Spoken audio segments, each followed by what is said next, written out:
Hi everyone! Welcome back to my channel. For today's video, nandito tayo sa Barangay Paligawan Silang, Cavite. And it's 4 p.m. Nag-car tayo going to the property. Meron tayo dito available na last one, lot 300 square meter guys. No? Ready for build, ready for housing, any house design. Ito yung guardhouse guys, ayun o. Ito yung guardhouse. Tapos, meron ng kapitbahay actually na nagpagawa ng bakod. Ayun o. Ganito yung sample ng 300 square meter guys. Ito. Ayan.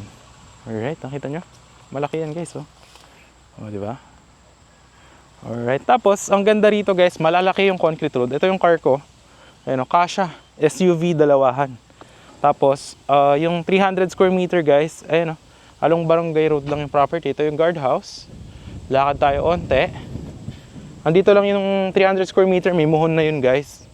Ayan. Tapos, ayun na yung kuryente. May kuryente, may signal ng LTE, 4G, 5G, no? Para pag internet, may water supply, ayan.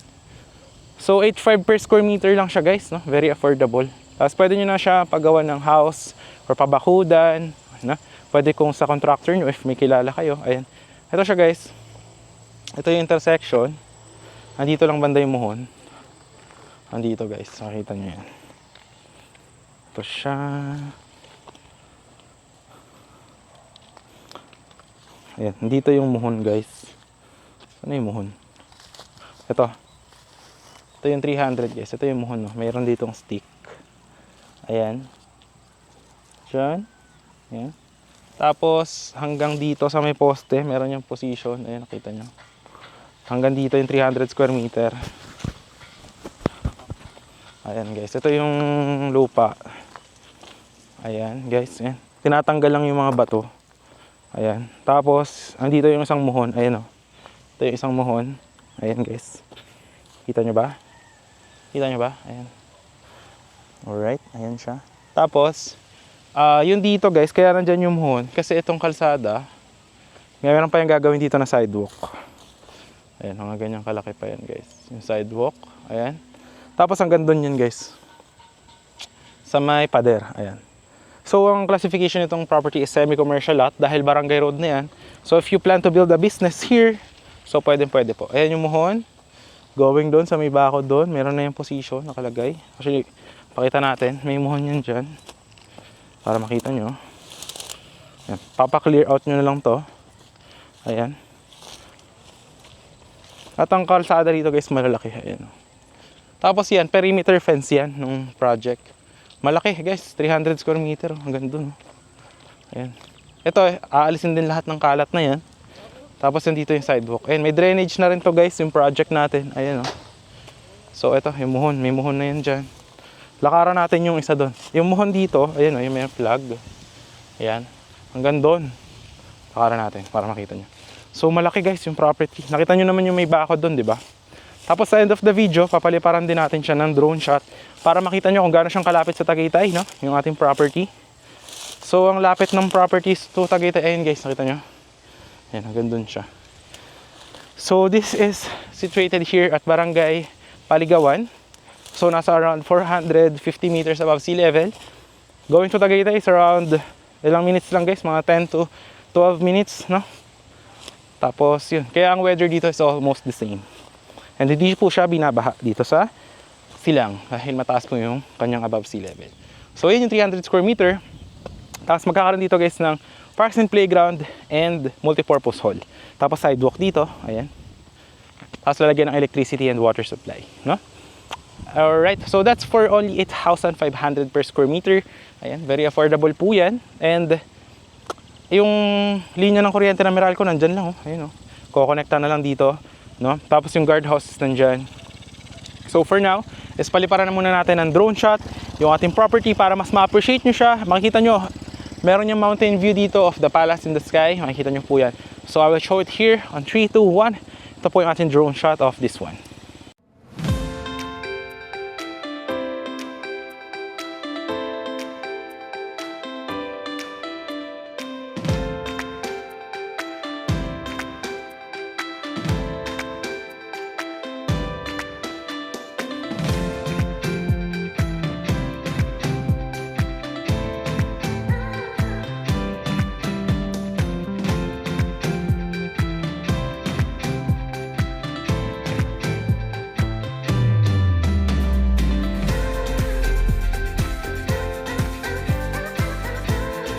Alright guys, nakita nyo naman yung ating drone shot ng ating project.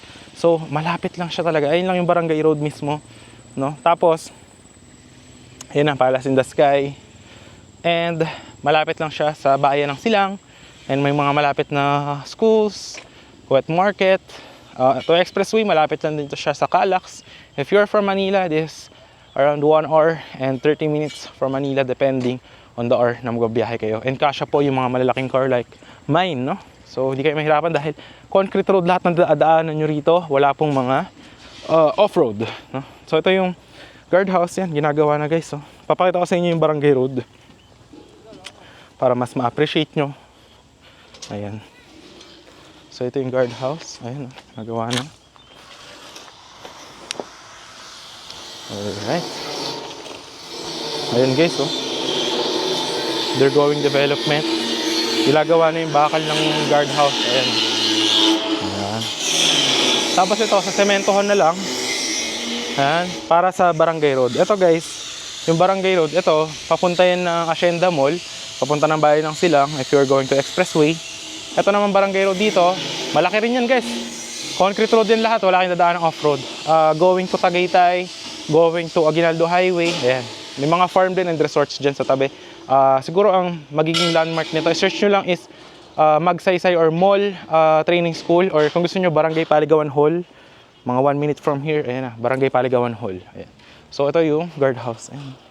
So yan, nandun yung 300 square meter. If you're planning to build a business, pwede po siya, or tayuan nyo ng inyong rest house or what. So pwede. Ito naman na yung mga poste ng Meralco. Ayun o, kita nyo ba? Ayun o, yan yung mga poste ng Meralco, kung makikita.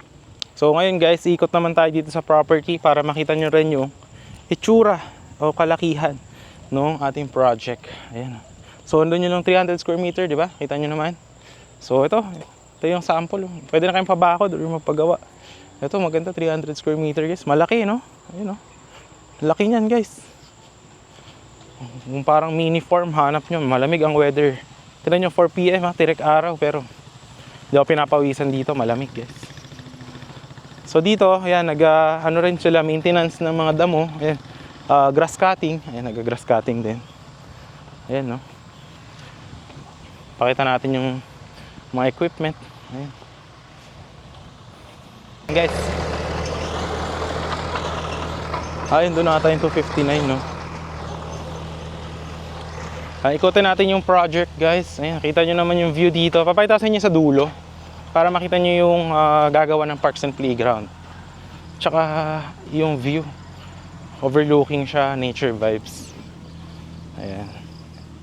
Tsaka tahimik dito, guys. Marami dito mga nakaano for Airbnb, yung mga bahay. Kasi malamig nga yung weather. Maganda to, tayuan nyo ng swimming pool or what, no? Ayan, ito, may maintenance din po yan, yung mga damo. Taas na, oh. Ayan, nag-grass cutting din naman yan, guys. Ito, guys, gagawin yung parks and playground dito. Ayan. Malaki, no? Ayan, no? Ito siya, yan mismo. Ito. Tapos sa dulo niyan, wala na mga bahayan dyan.